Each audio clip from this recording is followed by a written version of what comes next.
নিপা ভাইরাসের ক্ষেত্রে মানুষের ব্রেন হচ্ছে তাদের অন্যতম টার্গেট অর্থাৎ লক্ষ্যবস্তু, এবং আমরা জানি যে ব্রেনে কোনো সংক্রমণ হলে একটা ব্রেনের মধ্যে ইনফ্লামেশন অর্থাৎ প্রদাহের সৃষ্টি হয়, এটাকেই আমরা বলি এনকেফ্যালাইটিস। তো নিপা ভাইরাস সংক্রমণের অন্যান্য আরও কিছু লক্ষণ প্রথম দিকে থাকে, যেমন ধরুন গলা ব্যথা, গলা খুসখুস করা, কাশি, কারো কারো শ্বাসকষ্ট।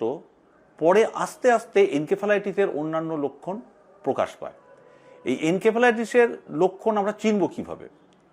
কোনো ব্যক্তি যদি জ্বর, মাথার যন্ত্রণা, বমি বা খিঁচুনি এই ধরনের সিমটম নিয়ে আসেন, তাহলে আমাদের প্রথম সন্দেহ হয় এটা এনকেফ্যালাইটিস কিনা।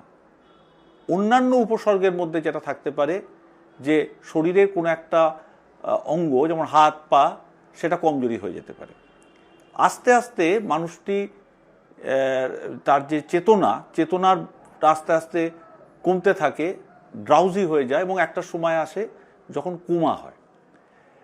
যেটা মানে দুর্ভাগ্যজনক হলো সত্যি যে নিপা ভাইরাসের ক্ষেত্রে ব্রেনকে এইভাবে আক্রমণ করার যে ক্ষমতা সেটা খুব তীব্র, এবং কোনো কোনো ক্ষেত্রে দেখা যায় মানে ধরুন 100 জন যদি নিপা ভাইরাসে আক্রান্ত হন, কোনো কোনো ক্ষেত্রে মৃত্যুহার 40 থেকে 70%। এখনো পর্যন্ত নিপা ভাইরাসে আক্রান্ত রোগীর ক্ষেত্রে কোনো নির্দিষ্ট অ্যান্টিভাইরাল ড্রাগ রেকমেন্ডেড নয়।